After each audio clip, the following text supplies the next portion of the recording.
I used to go camping a lot back in the 90s, and there was this one time when I witnessed something that made me stop going camping forever. I was in the middle of the woods, deep inside a forest that was brand new to me. I was scoping out new places to camp that year, and so the area was mostly unfamiliar to me. I think the time was 9ish in the morning. When I was having breakfast, I saw a deer in the tree line, probably about 15 yards away from me. It was truly a beautiful sight to behold. Anyone who loves nature will vouch for me. It's really something else to watch wild animals when they're not aware of human presence. The deer didn't notice me for a couple of reasons. First off, the color of my tent was green, and so it blends in well with the forest. And secondly, I was wearing a hunting bodysuit. I don't hunt, but I had purchased a couple of them because they were perfect for camping and overall outdoor activities. But yeah, my body being mostly blocked by the tent, and on top of that, me wearing a hunting suit, they sort of made the perfect situation to observe the deer without detection. And here's the reason why I had to describe all of that. Because one minute, I was enjoying watching a deer grazing, but then the next minute, the same deer was now in the mouth of a creature that I had never seen before. Not in books, documentaries, or even in films. I know for a fact that it's not a creature that's ever been documented. That said, I hid myself behind the tent, then grabbed the field knife that I used to make a ham sandwich.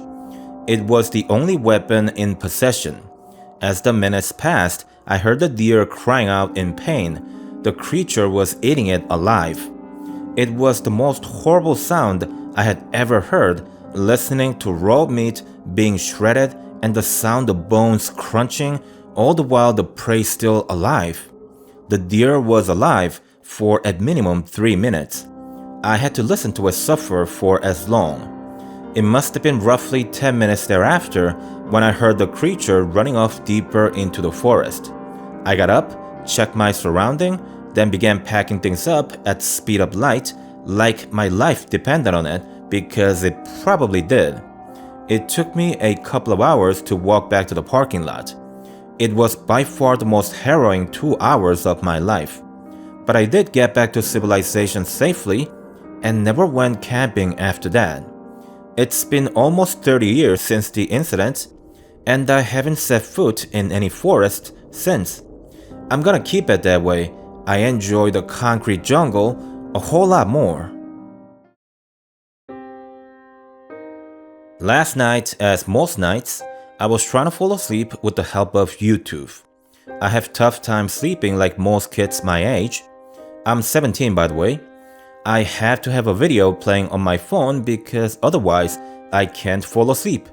So my routine is to start watching videos on my laptop. I do that on my desk, then move to the bed only when I start to feel sleepy.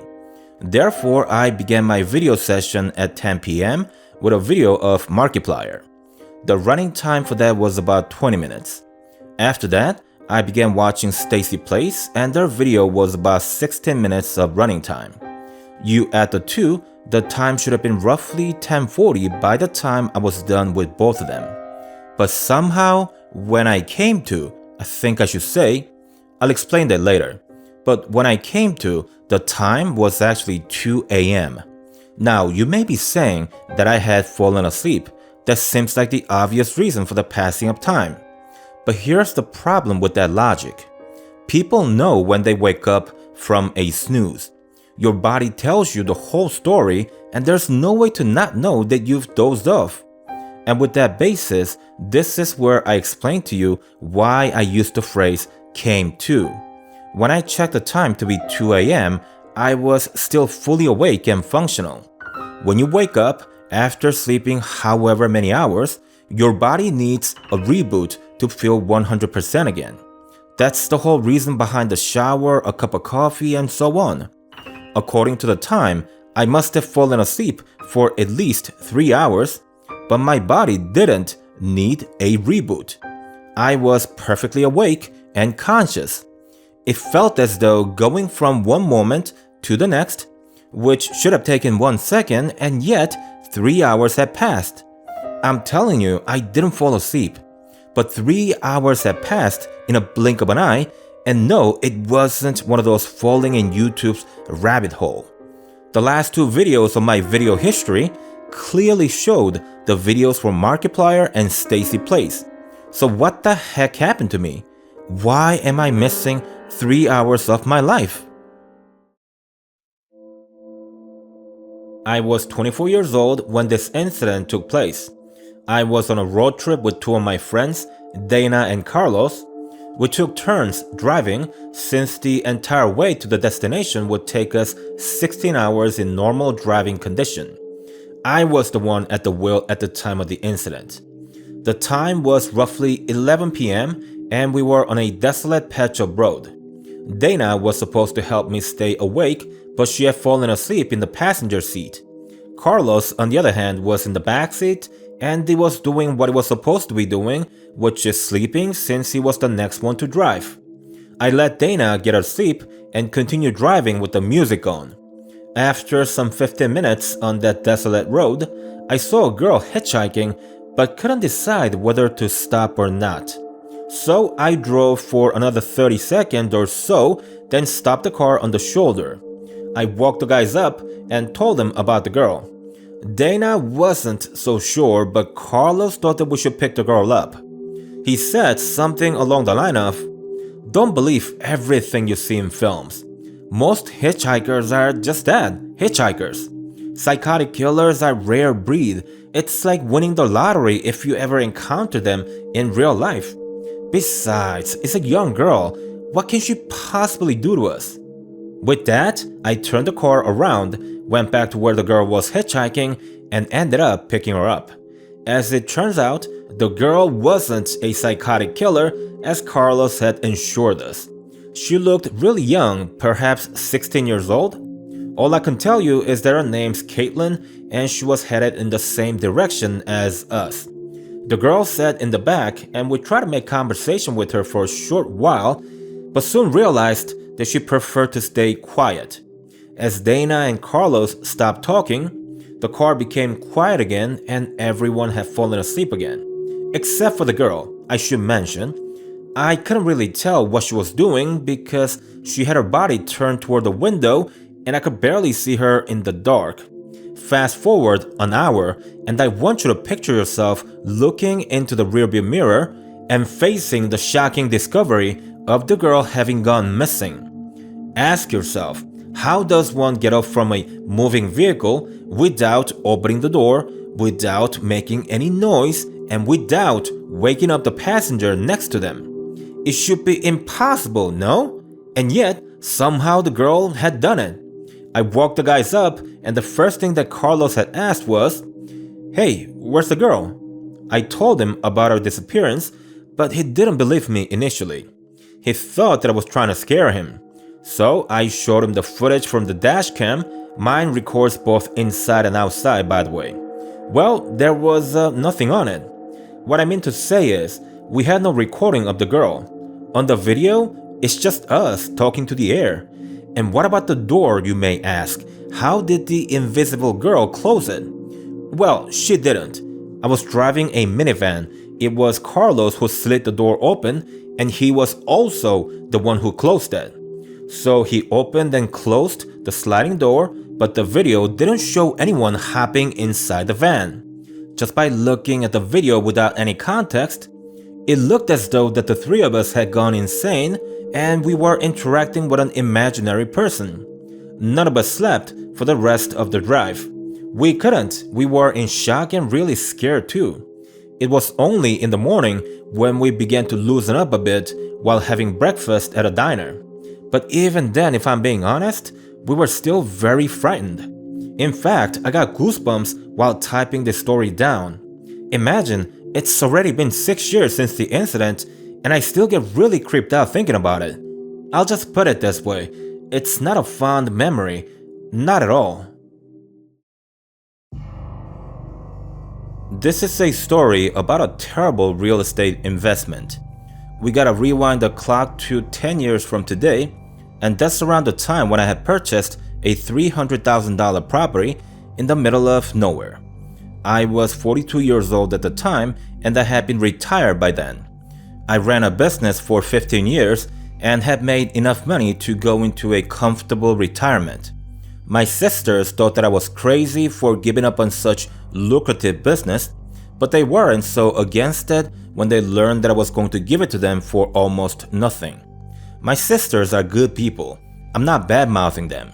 I'm only trying to make a point that I only need as much money that's going to afford me a comfortable living. I don't need a yacht, a dozen supercars, or a $10 million mansion. Hence, I was able to walk away from such a moneymaker and still be happy afterwards. Anyhow, I chose an extremely remote location of the house because I wanted to retire where I would be left alone. I'm an introvert and I very much appreciate my personal space. The big old cabin was the perfect place for myself. Initially, I spent most of my days making repairs to the property. It was a big building and it was sitting on an expansive plot of land. I happened to get it at such a good price because it was a fixer-upper. Looking back, making repairs to the cabin was such a therapeutic experience. It was a lot of fun in the beginning. About a month had passed in the new house when things began to happen. Maybe I should rephrase that. I should say when I began to accept that strange things were happening in and around the house. For example, I was repairing the door one day. I had a hammer, a screwdriver, and a couple of wooden wedges by my side for easy access. The first thing I do is to grab the wedge and pin it under the door. After I get the door at the right angle, I reach for the screwdriver in the general direction without looking, but I can't get a hold of it. So next, I look down, thinking that I will see the screwdriver, and it's not there. I get up and look around in search of the screwdriver, but it can't be found. Then a few days passes, and I open the fridge to grab a beer. Guess what I find in there? Yup, you already know it. Somehow, the screwdriver is sitting in the fridge. There was also this one time when I was reading a book by the fireplace. It was an unusually warm winter day, and thus I didn't have the fire going. But yeah, I'm reading and enjoying my coffee when the fireplace sets ablaze all of a sudden. Now mind you, I don't remember adding firewood in the fireplace that day. As I had mentioned, it was a warm day and I didn't need fire. I do remember cleaning out the fireplace in the morning, but I'm sure I didn't add the firewood. But regardless, that's not the main concern. The issue was how the fire had started on its own. And we're not talking about a small fire gradually building up to something big. No, it started out as a big fire. It was as if a giant stove was installed in the fireplace. I got more stories of weird happenings that I can talk about, but I won't, since I think you got the general idea of the hauntings. I'll wrap up the story with the last paranormal activity I had experienced in that house. Call it an eviction event. So check it out. I went to bed early on that fateful night since I was extremely fatigued from all the work I did during the day. In the middle of my slumber, I felt something touch my neck and back, and that woke me up like a motherfucker. I got up and was about to turn on the lights, but before I could flip the switch, the lights had turned on their own. I stood in front of the bed, motionless, like I was paralyzed. Frightening seconds ticked by as the house came alive. Whatever that was controlling the house, it had turned on all the faucets in the bathroom and in the kitchen. All the lights were on all throughout the house. The fireplace set ablaze, the radio went crazy, and finally the emergency generator got turned on all on its own. It was a party up in that bitch. I started getting dressed when I saw the door open and close on its own. I took that as a message from the house telling me to get the fuck out. I did. I grabbed the keys to my truck and ran out of the house with my tail between my legs.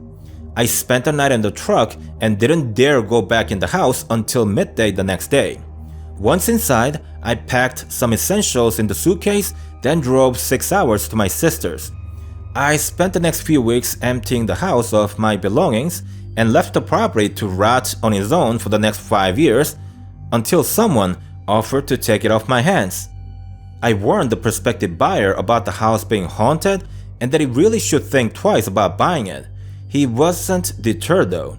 He told me that he didn't care for the property. What he wanted was the land that the house was built on.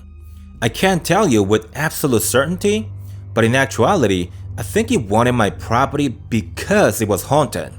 I'm telling you, he was elated when I gave the okay for the sale.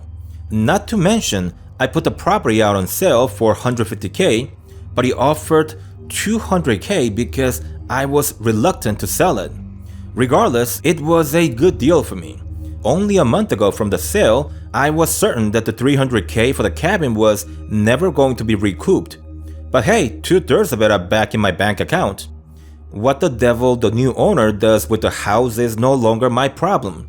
I made an honest deal. I can live with whatever results.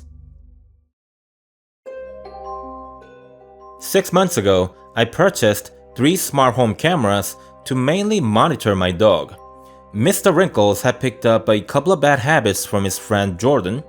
Me and Jordan's owner had set up a few play dates in the past, and my dog began doing some things he had never done before. The biggest problems were Mr. Wrinkles chewing up my shoes and scratching the doors to shreds. I know for a fact that Jordan had and still has the same problems. Call me crazy, but I think it makes perfect sense that Mr. Wrinkles had picked up those habits from Jordan. I got the camera that can pan, tilt, and zoom remotely.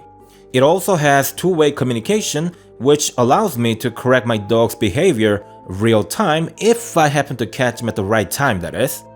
And yeah, I got the cameras installed in the bedroom, living room, and in the kitchen.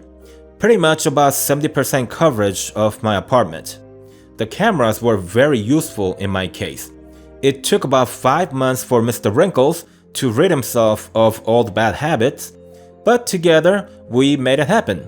I left the cameras in operation mode even after they had served their purpose. I was just too lazy to put them away. Then one day, I was watching season 2 of The Last Kingdom on Netflix.